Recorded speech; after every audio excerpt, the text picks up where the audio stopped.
नमस्कार दोस्तों, MPS study point के यूट्यूब चैनल में आपका स्वागत है। दोस्तों, नेपाल से एक बहुत बड़ी अपडेट निकल के आ रही है, जिसे सुनकर नेपाल ही नहीं बल्कि पूरी दुनिया को नेपाल पर गर्व होगा। दोस्तों, जैसे कि हमें पता है कि नेपाल के अंदर धीरे धीरे करके विकास हो रहा है और नेपाल ने कुछ ऐसे भी रिकॉर्ड बनाए हैं जिसे दुनिया कभी भी नहीं तोड़ सकती। और दोस्तों, अब नेपाल की पहुंच अंतरिक्ष तक होने वाली है। जी हाँ दोस्तों, आपने बिल्कुल सही सुना, क्योंकि 40 साल बाद नेपाल को मिली है धरती की कक्षा में जगह।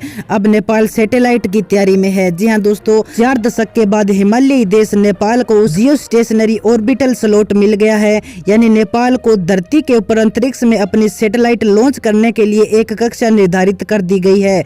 अब नेपाल अपने सैटेलाइट लॉन्च कर सकता है और इसे लेकर नेपाल टेलीकम्युनिकेशन अथॉरिटी यानी एनटीए अपना सैटेलाइट छोड़ने की तैयारी कर रहा है। और दोस्तों, अपना सैटेलाइट छोड़ने से नेपाल को करोड़ों रुपए की बचत होगी।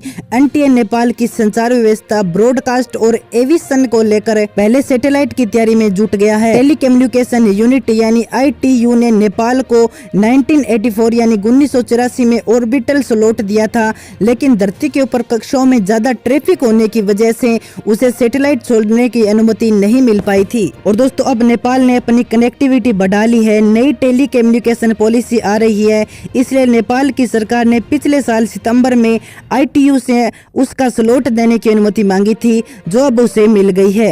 एनटीए के मीन प्रशांत अर्रायल ने नेपाली टाइम्स को बताया कि हमने अलग अलग कंपनियों से बिड मंगाया है, उससे जियो स्टेशनरी सैटेलाइट बनाने और लॉन्च करने के लिए कहा है। हम इसके साथ ही इससे संबंधित नए रेगुलेटरी नियम भी बनाएंगे। एनटीए के सैटेलाइट को लेकर सलाह देने के लिए नेपाल सरकार के सामने भारत, चीन, यूके, फ्रांस, सिंगापुर, यूएई और जर्मनी ने अपनी तरफ से सहमति दे दी है। अर्रायल ने कहा कि हम उस देश का चयन करेंगे जिसके पास 50% अनुभव हो, 40% योग्यता और 10% टेक्निकल और आर्थिक क्षमता मजबूत होगी। इसमें से जिस देश का चयन नेपाल की सरकार करेगी वो एनटीए को ये बताएगा कि उसे किराए पर सैटेलाइट लेना चाहिए या नेपाल को खुद का सैटेलाइट बनाना चाहिए।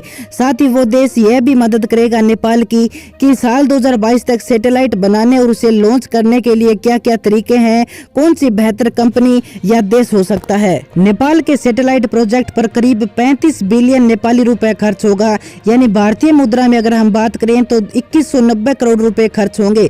लेकिन इसकी मदद से नेपाल सरकार अपनी डीटीएच सैटेलाइट सर्विसेज का बैंडविड्थ और 50 अन्य सैटेलाइट टेलीकम्युनिकेशन चैनल का सालाना किराया बचेगा। नेपाल हर साल डीटीएच और सैटेलाइट लिंक्स पर 250 मिलियन नेपाली रुपए यानी भारतीय रुपए में अगर हम बात करें तो 15.64 करोड़ रुपए नेपाल सालाना खर्च करता है। जियो सिंक्रोनस सैटेलाइट ऑर्बिट धरती की भूमध्य रेखा यानी इक्वेटर के ठीक ऊपर 36,000 किलोमीटर होती है। ये सैटेलाइट अपनी कक्षा में एक ही जगह पर स्थित रहते हैं।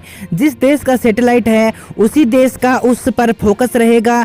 इंटरनेशनल टेलीकम्युनिकेशन यूनियन यानी आईटीयू हर देश को उसके सैटेलाइट के लिए जियो स्टेशनरी ऑर्बिट में सैटेलाइट स्थापित करने के लिए स्थान देता है। और दोस्तों, आपको बता दें कि नेपाल को 2 रेडियो ऑर्बिटल स्लॉट मिले हैं। फिक्स्ड सैटेलाइट सर्विस के लिए ईस्ट लैटिट्यूड पर 123 डिग्री और ब्रॉडकास्ट के लिए 50 डिग्री ईस्ट में जगह मिली है।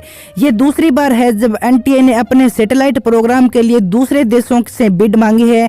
इससे पहले साल 2016 में 12 देशों ने अप्लाई किया था इसके लिए, लेकिन अथॉरिटी को जब ये पता चला कि बाकी देशों के पास सैटेलाइट ही नहीं है तो उन्होंने बाकी देशों के अप्लाई फॉर्म को रद्द कर दिया। दोस्तों, ये नेपाल के लिए अच्छी बात है कि नेपाल को अंतरिक्ष में अपने सैटेलाइट लॉन्च करने के लिए एक नियमित कक्षा मिल चुकी है। नेपाल को अलग से एक कक्षा मिल चुकी है, तो नेपाल ही नहीं पूरी दुनिया को नेपाल पे गर्व हो रहा है। और जैसे ही नेपाल अपने सैटेलाइट लॉन्च करेगा तो पूरी दुनिया को नेपाल पर गर्व होगा। तो दोस्तों, आज की वीडियो में इतना ही। उम्मीद करता हूँ ये वीडियो आपको पसंद आया है। अगर ये वीडियो आपको पसंद आए तो अपने दोस्तों के पास शेयर जरूर कीजिएगा और चैनल पर नए हैं तो चैनल को सब्सक्राइब करके बेल नोटिफिकेशन ऑन कर लें ताकि आने वाली प्रत्येक बड़ी अपडेट आप तक पहुँच के सबसे पहले।